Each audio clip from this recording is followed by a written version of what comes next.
in a relationship, that honeymoon phase, we all know eventually that it's going to fade, that it can't last.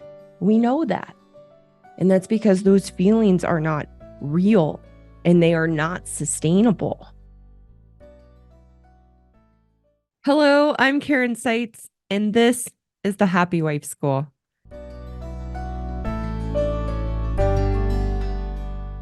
This podcast is for married women to realize that we are responsible for our happiness, that no one and no thing can make us happy, and that our husbands are not the source of our unhappiness. In each episode, I red pill married women to know that we are the problem in our marriages to good men. For the good men, this podcast will wake you up to the realities of your wife's woman ways, to take back the power you've unknowingly given away to her emasculation in a constructive, caring way. Before we dive into today's episode, a couple reminders. My message is meant for common and usual marital issues. My podcast is not intended for abusive, violent, or compulsive behaviors in a marriage that are threatening or dangerous. Also, please take a second to visit my website and learn more about my courses, which offer solutions for married women and good men. You can find the link in the description below. With all that being said, let's get started.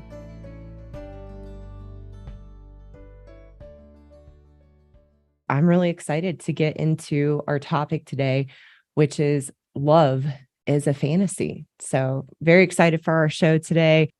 Let's dive in. Let's get into the first one. So love is a fantasy. Love is a fantasy. And the reason I want to talk about this, what brought this up, why I wanted to do this as a topic, this is something that I teach. And the other topic we will get in today for the second segment of the show is withholding and how these two go together. And so the reason I wanted to talk about these, the first one, love is a fantasy. I love fall. Fall is my favorite season. And over here in Colorado, we are having a gorgeous and unusually long fall, which I'm really, really grateful for. And there are some movies that I like to watch in the fall. They're just nostalgic for me that I grew up watching. And one of those movies is actually a rom-com. And I was a big Sandra Bullock fan. And she has a fall movie called Practical Magic. And she creates this spell of meeting this perfect man that is exactly who she wants him to be and makes her feel all the feelings of love and romantic love. And I was watching that last weekend and decided that this is what I wanted to do for this show today. So that's my inspiration to talk about love being a fantasy. And our fantasy of love as women is really what leads to the breakdown of a marriage with a good man. And that's what we're going to get into. And what I'm talking about in this segment about love and our cultural concept of love is a universal human experience. That the challenge with our concept of love is a universal human experience.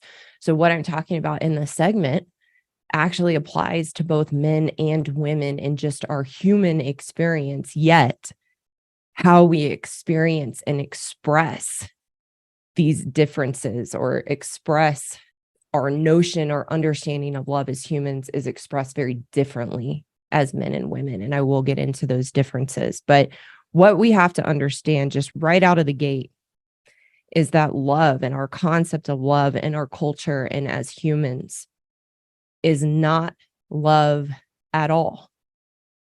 It is actually what I call the absence of love. And the reason what we call love is not love at all is because it is dependent. What we think of as love is dependent on another person making us feel those feelings of love, which can never last because no one is capable of making those feelings of love last for another person. It's impossible. And the reason that we have this notion of love as humans, of wanting another to make us feel loved in who we are, is actually based on our own human emptiness. that we all have. Every one of us as women and men, if we slow down, if we're honest, if we're willing to be introspective and reflect, we can all know that we have this emptiness and void within us, that we are constantly looking for people and things and attachments and identities of who we are to fill that emptiness in ourselves. It's our human condition.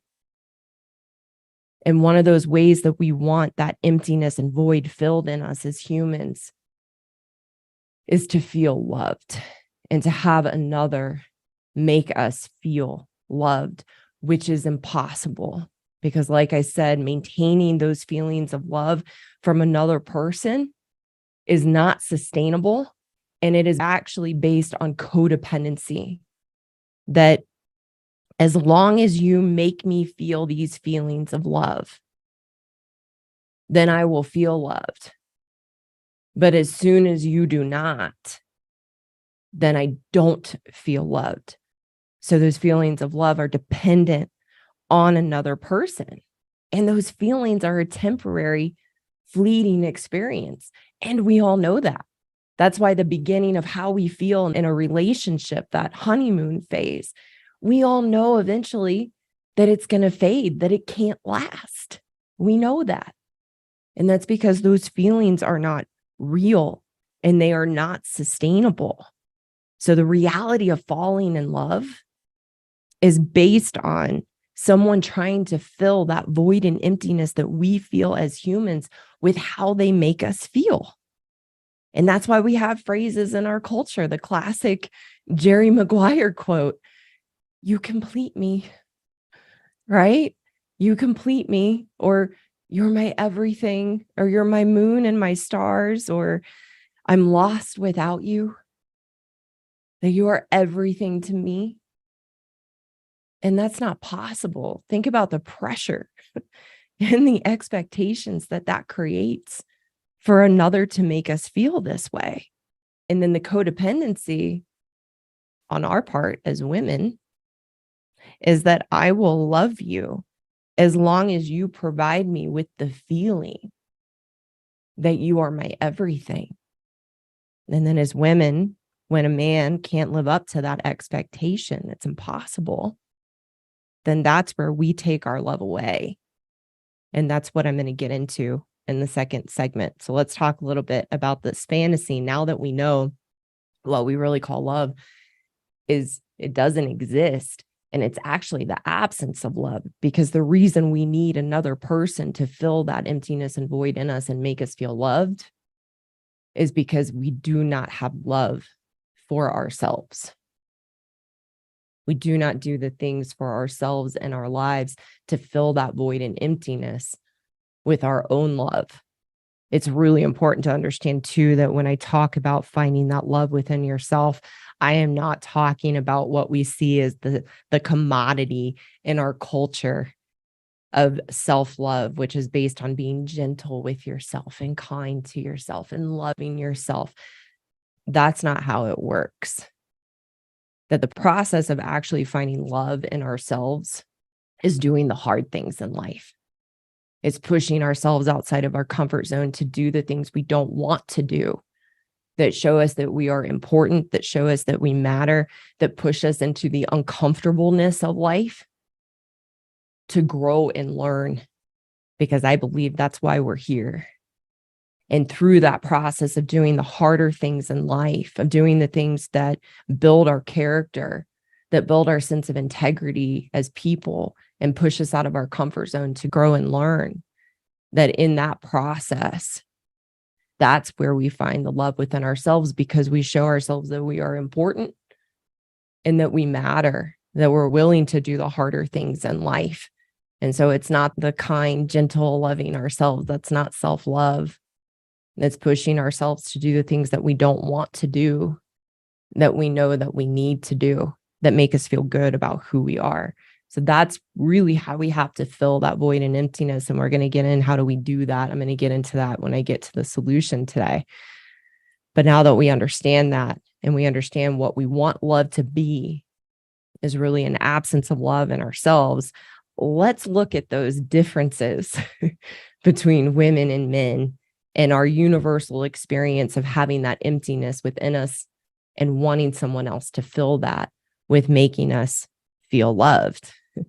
So, as women, I'm going to talk about women first and our difference in this expression of ourselves as humans.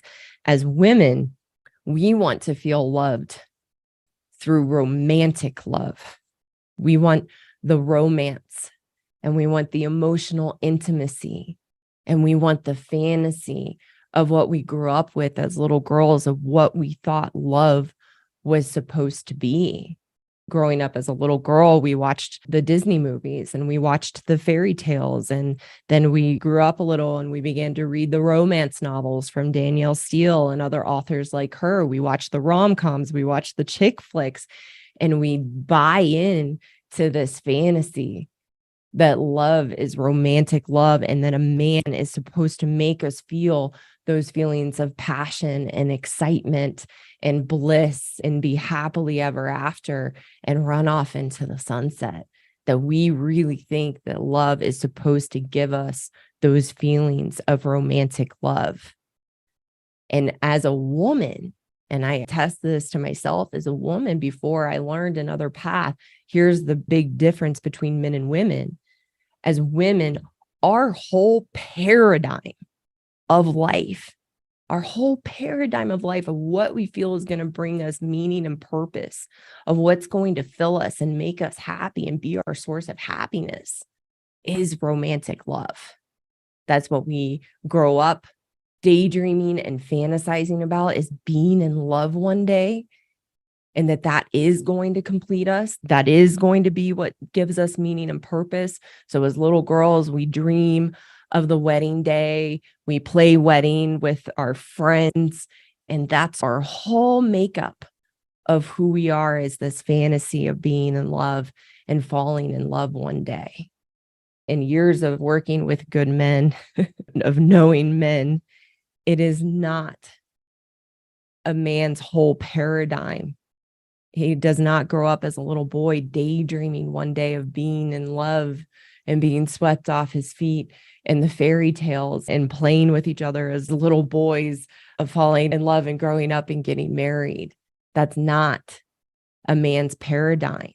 A man dreams of being a protector and a provider and caring for a woman, but it's different than that fantasy of love that women live in.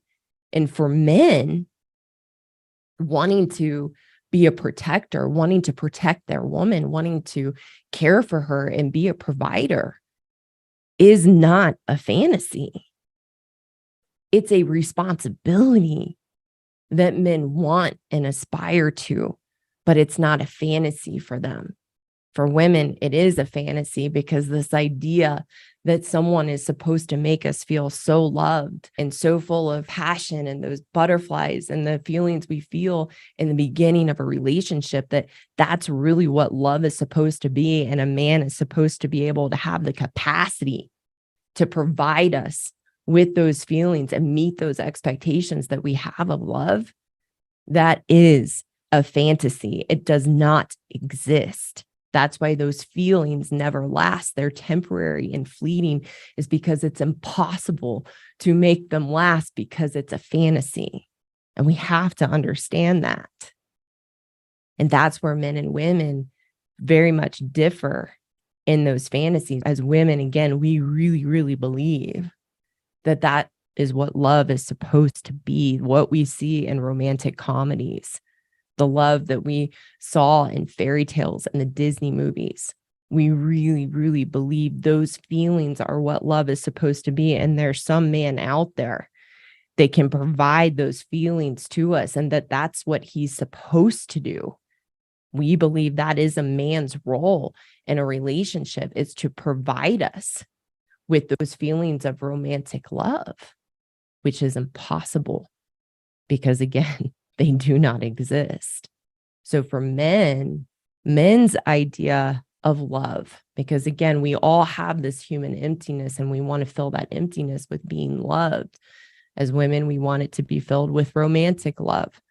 And for men, it's more comes in the form of being validated and respected for who they are as men.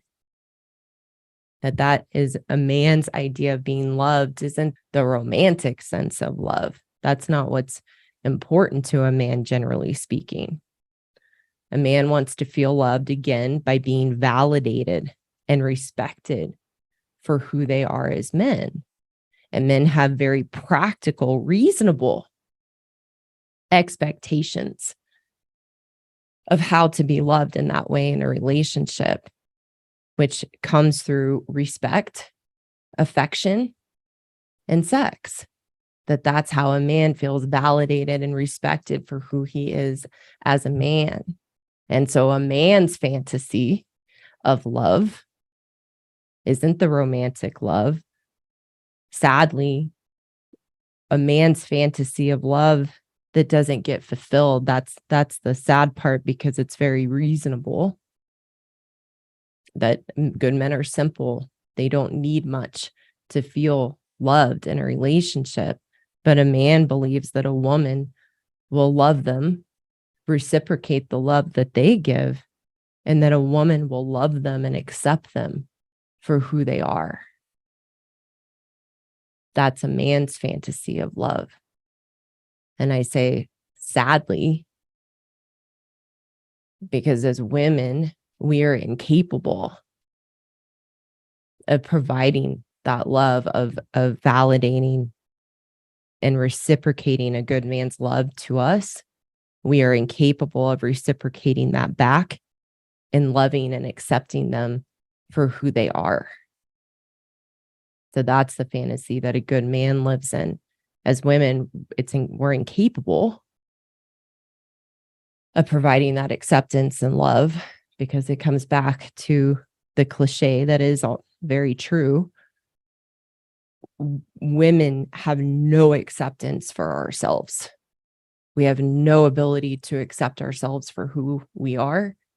And we haven't the first clue on how to love ourselves, which is then why we can't reciprocate it back to a man, is we don't have it within ourselves. We cannot give to another what we do not have in ourselves.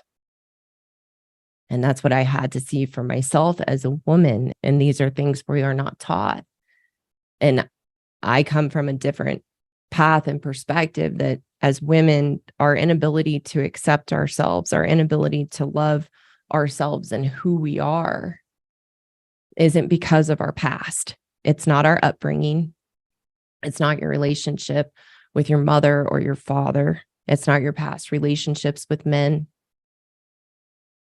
That's not the problem. If we look at those things, that's the problem of why we can't accept ourselves, that's why we can't be happy, that's why we can't love ourselves, we will always be trapped. I had to see it and get another option, which was to realize it was my own human emptiness, my own void in myself, and how I express that emptiness and void as a woman in my life is constantly looking for something or someone else to make me feel accepted, to make me feel loved, and never having learned the path to give that to myself. And I feel very blessed, very, very blessed to have been taught a path to build a healthy relationship with myself, to feel good about who I am, to be able to accept myself and feel good about who I am, so that I can reciprocate that now in my marriage with my husband and love him for who he is and accept him for who he is. And it's a journey, because it's a continual journey to accept myself. But that's why we can't reciprocate it back.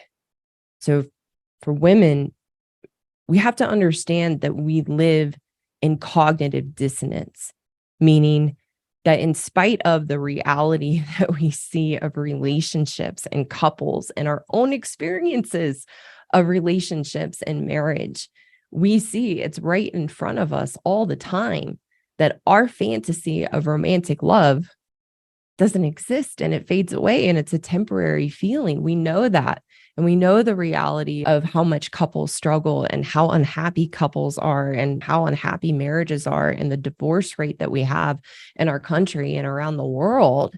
It's very clear. The evidence is right there in front of our face that the romantic love does not exist.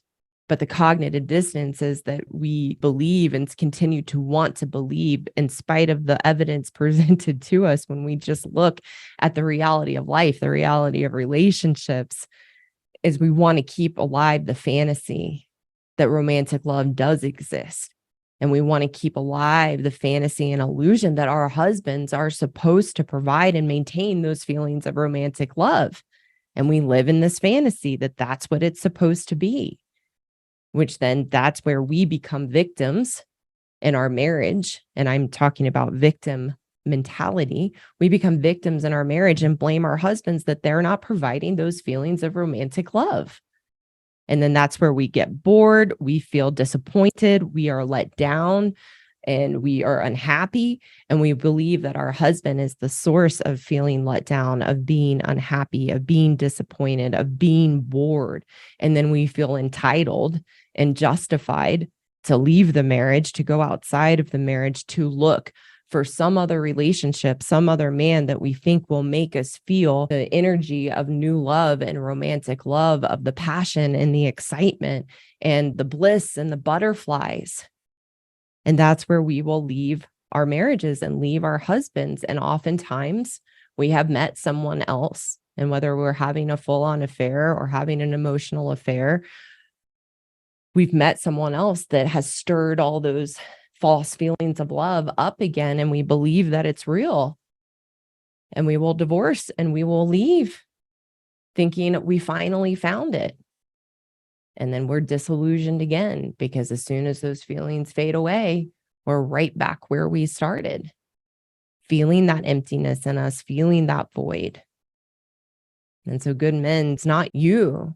You're not the problem for why your wife has left, or why your wife wants a divorce, or why she's had an emotional affair or a physical affair. You're not the problem in that.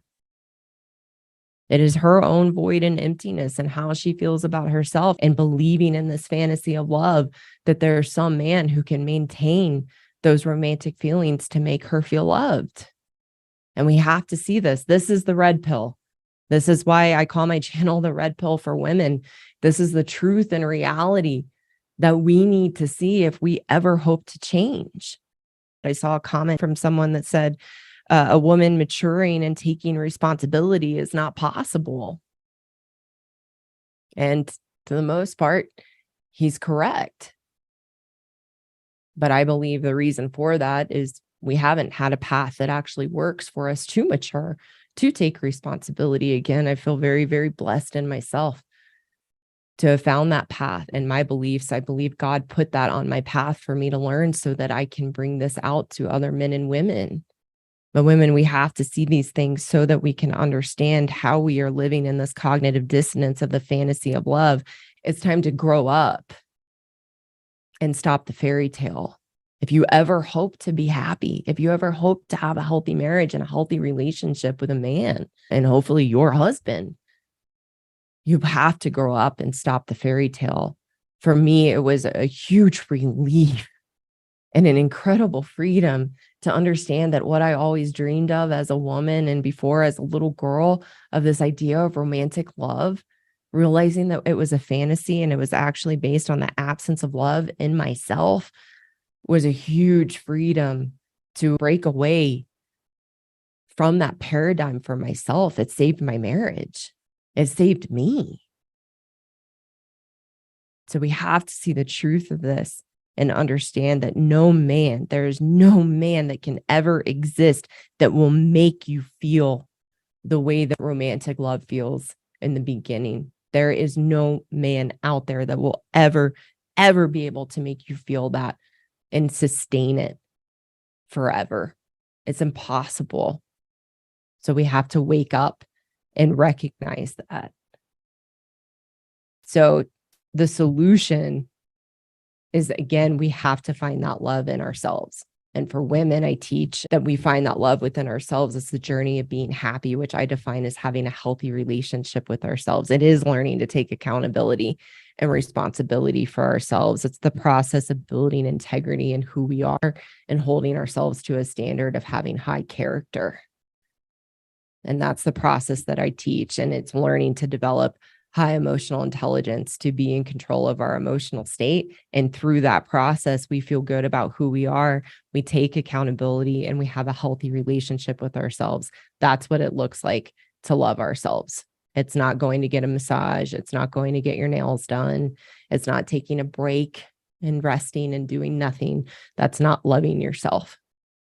Loving yourself, again, is doing the harder things in life to show you that you matter.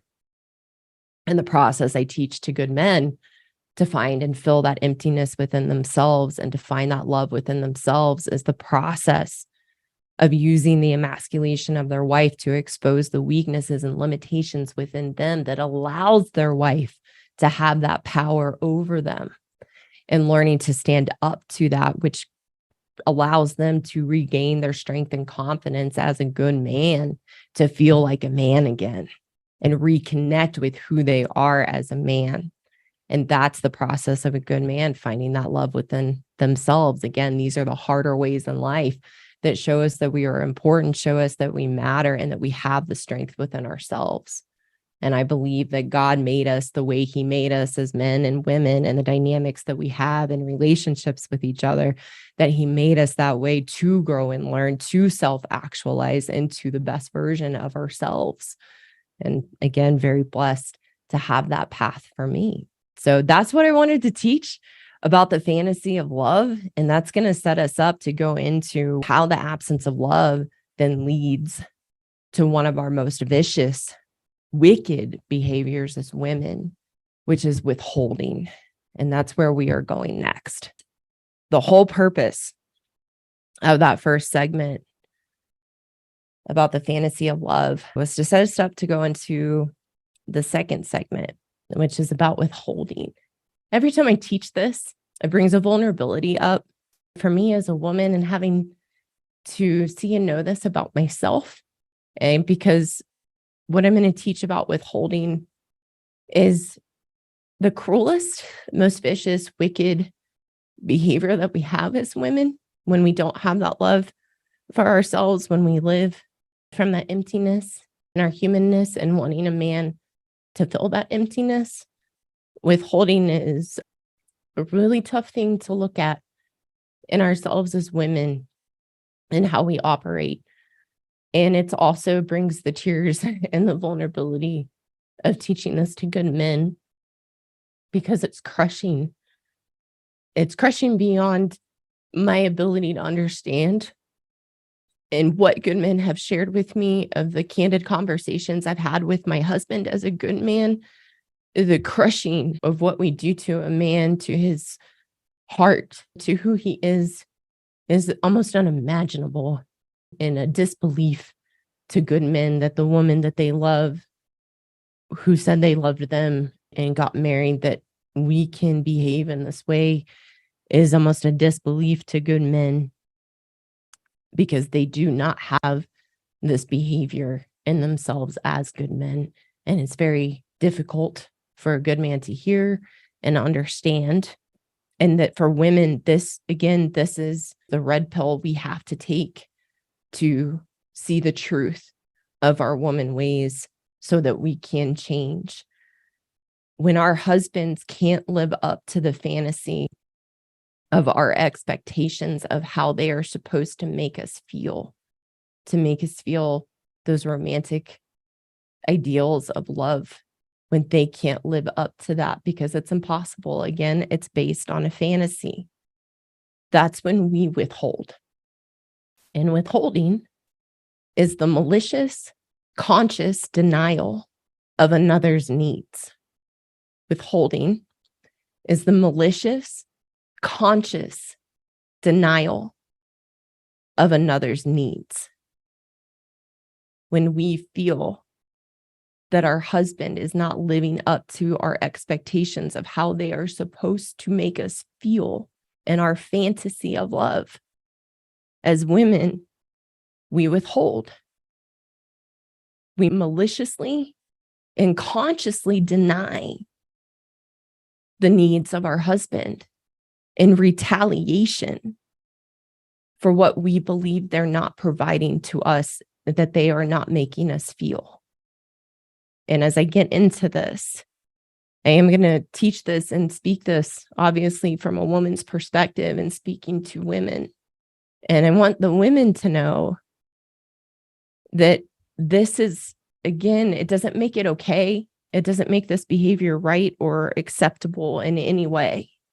But I do believe God wired us this way to understand the evilness and wickedness we can have as women, so that we can choose to live from our true nature as women. When we understand who we can be in that emptiness that we have as women and just as humans, when we understand how we show up and how we behave in relationships, it gives us the opportunity, it gives us the choice to actually learn to live from the true nature of who we are, in our softness, in our loveliness, in our ability to be kind and thoughtful and lovely, and the loveliest parts of our women ways. We have to know these things. I had to know this behavior in myself of withholding and how I operated in my marriage with my husband. Before I learned this, things have changed drastically. I had to be red pilled. I had to see the truth of how I showed up as a woman in order to be able to change. And every time that I teach this, I get to see a new depth of this in myself and expand my own self-awareness. And I get excited and grateful for that, because it gives me more opportunity of how much more can I grow as a woman? Who else can I become as a woman and a wife in my marriage with my husband? And so this isn't meant to make you wrong or bad or make you beat yourself up or punish you in some way by making you see this. I share these things because I do have hope. And I am very passionate about teaching these things. And I don't care how many people it reaches or doesn't reach. I'm here to share this truth for whoever can hear it, wants to hear it, and then we'll do something with it. So my hope is for the women who can hear this, who want to see these things about themselves, is that you can let this in, not beat yourself up, accept this in your humanness. This is just a shortcoming that we have as a human and as a woman, so that we can change. And I was so grateful to understand myself and how I withheld from my husband, how I withheld in previous relationships, how I withheld in my relationship with my dad, because this behavior, withholding, is how we retaliate against people when we feel that they are not making us feel loved. And we retaliate the worst against our husbands. So what do we withhold? What do we withhold as women when we feel our husbands are not living up to who they were supposed to be to make us feel those romantic feelings of love? How do we withhold? How does that show up? The main things we withhold, and again, this is conscious and malicious and purposeful denial of what we know is, one, just part of a healthy relationship, and also what's important to our husbands as good men. And the number one thing that we withhold is sex. We use sex as a weapon, that when we feel that we are not being loved and made to feel loved, and those unreasonable expectations, we withhold sex. And we can withhold sex by stopping having sex altogether. We can also withhold sex by not being present in sex and treating sex as a chore, sex as a burden of something that we have to do for our husbands, but we are like dead fish and there's no engagement. We're not there. And that is also withholding. Number two, I'm going to go over the top 5 ways that we withhold as women. The number one being sex. The second that we withhold is affection. And different than sex. Affection is rubbing your husband's neck while he's driving, and I might pinch my husband on his butt and be playful in that way, or cuddling while we're watching a movie, or cuddling for a little bit when we go to bed, or just, stroking the hair across his forehead. It's touch, it's affection, which is incredibly important to men, just as sex is incredibly important to a man. And when we feel we are not getting those feelings of love met in the way that we feel that they should, we withhold affection. Number 3, we withhold fun and playfulness. We all know as women that in the beginning of the relationship, we were spontaneous, we were lighthearted, we like to go out, we like to get dressed up and go have fun. And then we get the ring, we get married, we get the commitment, and that facade comes off. And I do not mean this in a crude way, but it's the best way to explain it. We get a stick up our butt in the relationship, and we become frigid and rigid, and we pull away fun and playfulness. My husband is incredibly playful. And before I was blessed to be red pilled and have a path to change, I withheld sex and I withheld playfulness. I wouldn't play back with my husband, and I treated him like he was immature and that he needed to grow up.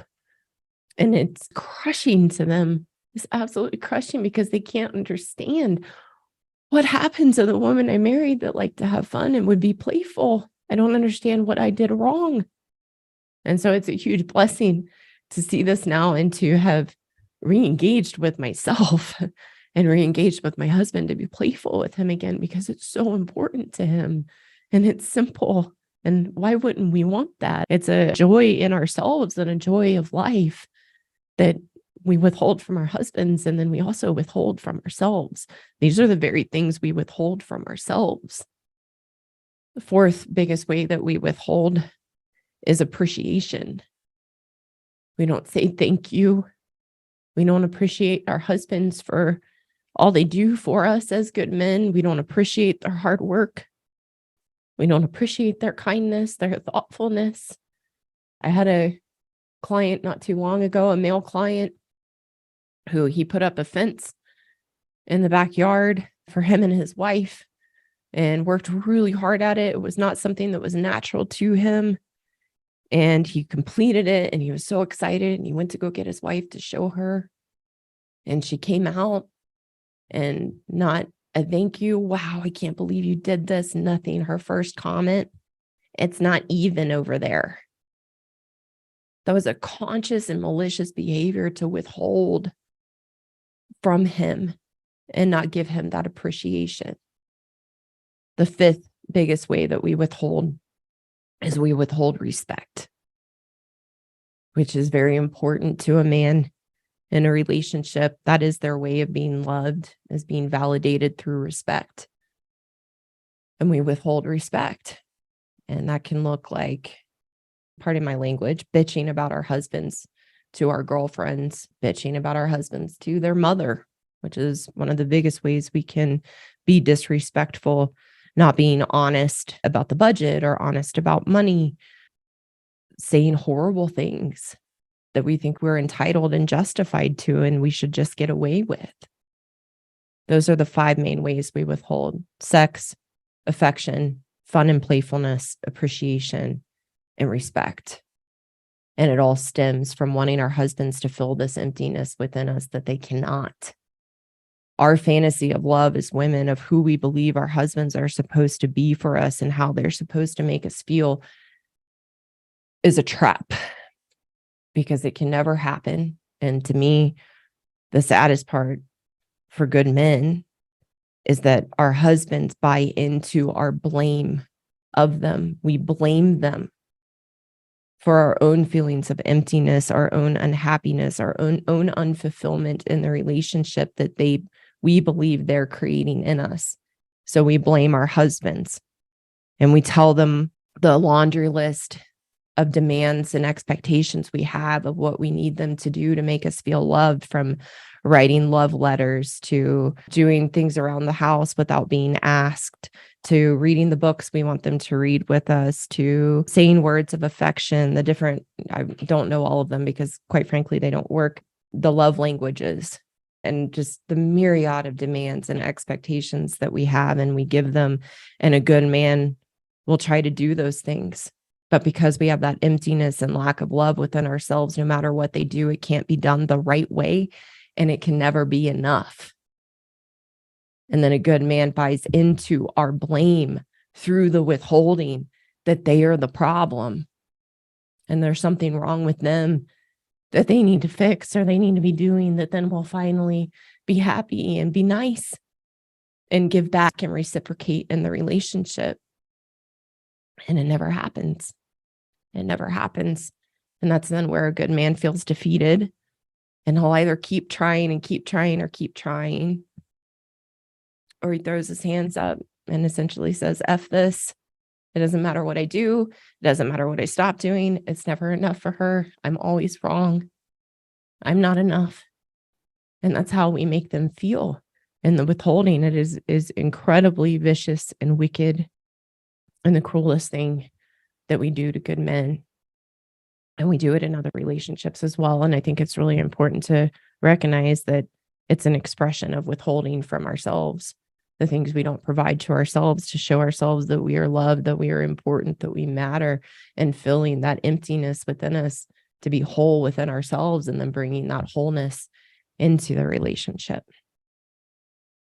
And again, these are the behaviors we have to see. We have to get exposed so we know what we actually have to work on and what we actually have to change if we ever hope to be happy, if we ever hope to feel loved, if we ever hope to have a healthy marriage and a healthy relationship with a good man.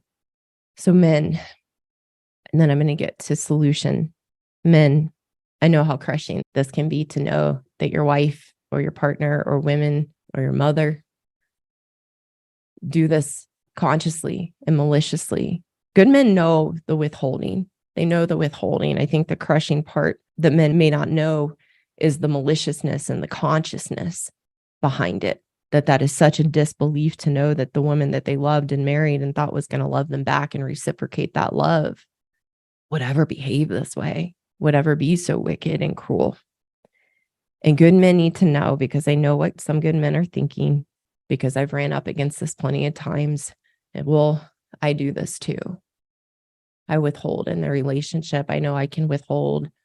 You don't have this behavior. What I'm talking about in withholding does not apply to good men. Do bad boys have this behavior? Yes, but that's not what we're talking about. That's why my message isn't for everyone. But good men do not have this behavior. You do not withhold. I was talking with my husband a little bit about this last night because he's a wonderful man and he's always curious. And I get teary because I feel so blessed to have him now. And so blessed for his patience as I needed to come around. Luckily, we were only married a year when I found this path and began to change. We've been married 10 years now. And we have a beautiful marriage. And he always asks, what are you talking about tomorrow? He gets so excited. What's on your live show tomorrow? So I was sharing a little bit about it. And he's learned this too through my mentor. And he was like, ooh, that's a tough one. And I said, yeah. And I said, I need to make it really apparent to good men that they don't have this behavior. And he said, no, we don't. He said, we withdraw. And he said, but in what you're talking about, there's no malice in our withdrawing. It's an expression of the hurt good men feel. So their response to the withholding from their wives or to their partner, or even their mother, their response is to withdraw, which then as women, we can think, well, you're distant and you're disconnected and you're never here. That's them withdrawing in response to our withholding. But there's no malice in the withdrawing. There's no retribution. As women and men need to understand too, our withholding, again, is intentional and malicious. There's malice in it. We mean it to be punishing. We mean it to be retribution for what we feel that we are not getting. So we need to talk a little bit about the solution. And I want to set this up again, as I did in the first segment. I truly, firmly believe we were made in the way that we were made as women and men by God so that we can learn and grow from our limitations and shortcomings. Our limitation and shortcoming as women is the wickedness and how we respond from our emptiness in ourselves and our own lack of love in ourselves.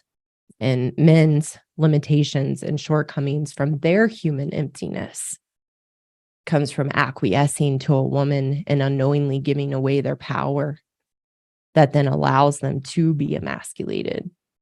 The withholding is a power move. The withholding is a power move for us as women to be in power and control because we feel so out of control in ourselves. And so a good man's limitation in marriage or a relationship is that unknowingly acquiescing and giving his power away to a woman, that then we use that against them to weaken them as an expression of our own weakness in ourselves. So women, the solution to withholding first is being honest about how we know we withhold, that we know the very things that are important to a man in a relationship that are also just an important part of a relationship. And so when we feel that they're not filling that emptiness in us and don't realize that that's our responsibility to fill that emptiness, and we withhold, we first have to be honest about that in ourselves. We first have to recognize that the problem is that in the consciousness, even though it's a malicious and conscious behavior, we're victims, meaning we blame our husbands for that emptiness within ourselves, that lack of love within ourselves. And so we feel justified and entitled, and we lack self-awareness to be honest with ourselves about what we're doing and how cruel it is. So that's why I am here. And what I was blessed with is to have that red pill, to see that truth of our woman ways, because then we can do something about it and we can change. And what we have to understand is we're placing our happiness, our sense of being loved in another's hands, our husband's hands, and he can't make us happy. We know that. No one and no thing can make us happy. So the solution of women is learning how to take the journey of being happy, which is building a healthy relationship with yourself, learning how to feel good about who you are by developing integrity, accountability, and character in who we are. And that is what I teach women how to do. For men, the solution to the withholding, you have to understand that the reason that your wife or your partner or your mother can withhold and make you so devastated and crushed is because they know your weaknesses, the weaknesses and shortcomings in you, and they exploit them. The weakness is needing that emptiness to be filled, because we've never been taught as men or women how to fill that emptiness within ourselves. And we have to know no one can ever fill it for us. It's our job to fill that within ourselves. So you have to use the withholding, just as we use the emasculation, and withholding is another form of that, to expose those weaknesses and limitations within yourself so that you can strengthen yourself as a man and rebuild and gain your confidence and sense of being a man, so that the withholding that we do can no longer make you feel diminished and devastated as a man. And as for women and for men, both of these processes, again, is how we fill the emptiness in us as humans to find that love within ourselves. And what can happen then in a marriage? Well, for women, it's really simple. When we find that love in ourselves and we become happy in ourselves, we're married to good men, and their nature is to be kind, loving, thoughtful, hardworking, good providers. And when we're happy and feel good about ourselves, then that's the lens and perspective we see them, and we see the good men that we're married to, and we can be happy. And for men, it's the ability to take that power back from your wife in a way that works for you as good men. This is the way in the process for you to no longer be able to be emasculated by your wife. The only reason that she can emasculate you, and it does not make her behavior okay, and this process is not to be done for the sake of your wife. The process is for you to grow and learn and become the best version of yourself as a man for yourself. But what happens is you take that power back, you find that strength within yourself again. Your wife can no longer emasculate you, and it can also give her the opportunity to then step up in the relationship because she realizes that her games and her tricks and manipulations are no longer working, and she can see the error of her ways, and it gives her the opportunity to show up in her own goodness. So again, I like to tell men, you did not marry the wrong woman, you married a woman. And understanding our woman ways is how you become wise in yourself and build your confidence and your strength to take that power back. Thank you so much for taking the time to listen today. If you haven't, go check me out on YouTube, Rumble, and X. You can find the links in the description below to connect with me there. For those women listening who know you are the problem and want a path forward to take responsibility and change your own inner turmoil and unhappiness, I have a course for women called the Happiness Program, which is the solution to the unhealthy relationship you have with yourself and the issues and challenges you have in your life and your marriage. You can find the link in the description below to apply for a free consultation with me. And for the good men listening who want a solution to take back the power you've unknowingly given away to your wife, I have a course for you too called the Marriage Rescue Course for Good Men Only that teaches you how to rebuild your strength and confidence as a good man so that you can navigate the relationship with your wife in a healthy, constructive way. Again, you can find the link in the description below to apply for a free consultation with me. Thank you again so much for listening, and I look forward to talking with you soon.